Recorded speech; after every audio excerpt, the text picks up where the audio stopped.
I do think Hasan shocked the dog. I don't really know how you could say he didn't shock the dog at this point. I don't know what other answer you could possibly give besides he shocked the dog. I will say this though. I think it's interesting that a lot of streamers out there are not saying a single word about this entire thing and not talking about it, when I know damn well that if it was me or someone else, they would be tweeting about it nonstop saying that I should be banned or other streamers should be banned. I'm glad that Mizkif is picking up on this. This is probably one of the most frustrating things, I think, and not to do like this whataboutism, even though Hasan literally whatabouted me. I'm glad that he also reads every filing on my court case, or at least my QB Farms thread. Bro, if there was like a video of me shocking a animal because I was annoyed with it, I cannot imagine the IDF genocide, destiny. Dude, that would be insane. Hasan would be playing this video nonstop in the corner of his stream. It would just be insane if that, nonstop saying that I should be banned or other streamers should be banned.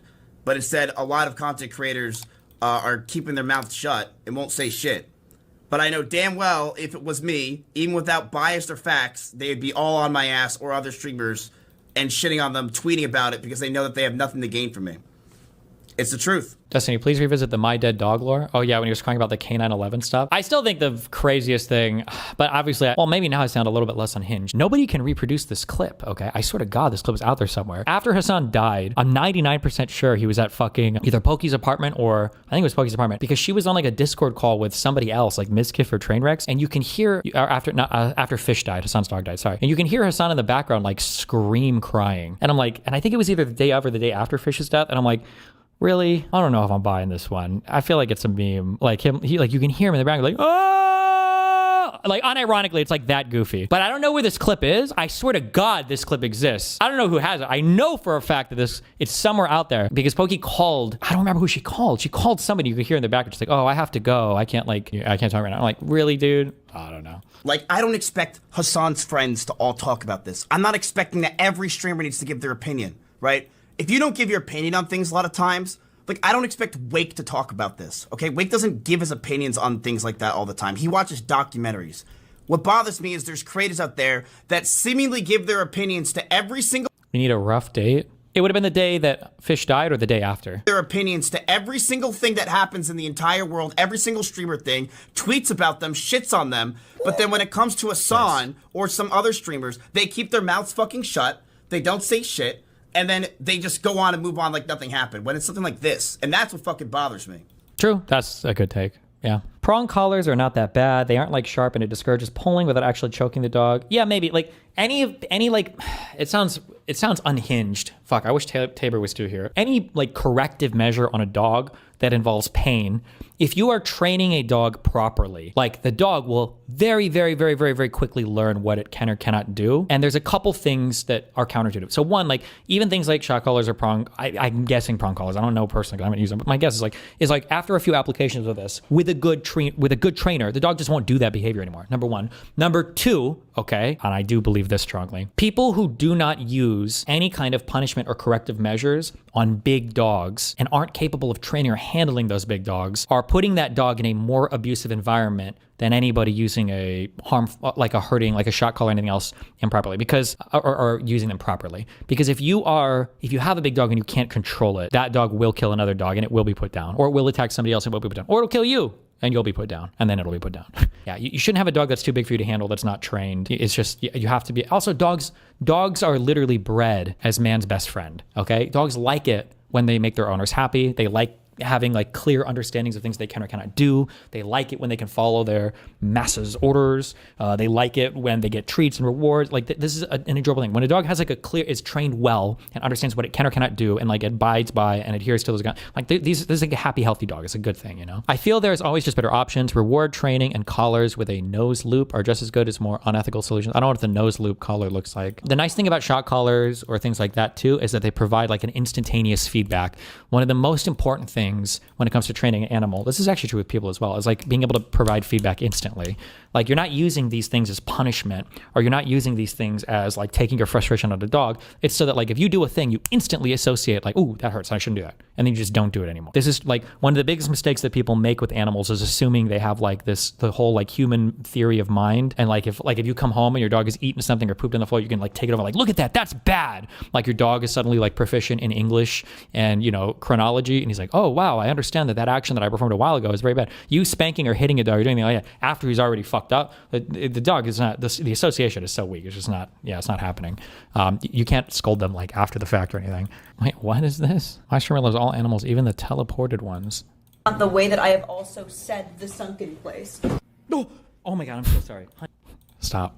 Honey, oh my God, I'm sorry. Oh my God. Oh yeah, Pooper Noodle made some tweet about it, but and this is also like the go-to. It's just so boring that the internet has turned into this. Again, this is like what Trump and MAGA does, and then this is what like people do to me. Is like not only do you activate your own side, I should just make like a guideline for all this, right? Always deny the initial thing, say there's no context, or just don't address it at all. Say the other side is lying, make up some bullshit allegation, get everybody in your orbit to carry the message. All of your fucking sycophantic fans will carry the exact same message. And then if there's anybody ostensibly that's on your side, or there's anybody that is even rolling on your side, then you just harass the fuck out of them until they acquiesce, until they give into it, to all the harassment, and they have to change their opinion. And then this is like the playbook. Yeah, I don't know. Here's you playing with fish. Here, Fish and Destiny playing. Oh, he doesn't have like the big prong collar on in this video though. Here, Fish and Destiny playing. I feel like big dogs are so much better than itty bitty dogs. Oh my God. Such a liar. You get frustrated when she attempts to leave her bed. Oh my fucking Lord. Yes. I don't want her to break her place command. That is a normal part of, again, talking to a person who doesn't know what reinforcing training looks like. Okay. When a dog is trained, that doesn't mean you just go, all right, well, she's educated. Okay, you need to still reinforce training. This doesn't mean that she is not free to leave or that she is consistently trapped. What's one of the funniest, by the way, one of the funniest aspects of this is that like there are probably dog owners that are really pissed off about this, who unironically, one, never take their dog out as much as I do, and two, don't actually fucking get to see their. She is morbidly obese, is in twice the weight she should be if she is really 120 pounds. I call BS on that though. She looks about 90 pounds, but she's still 30 pounds overweight. Where's the weight guide for a Tibetan Mastiff?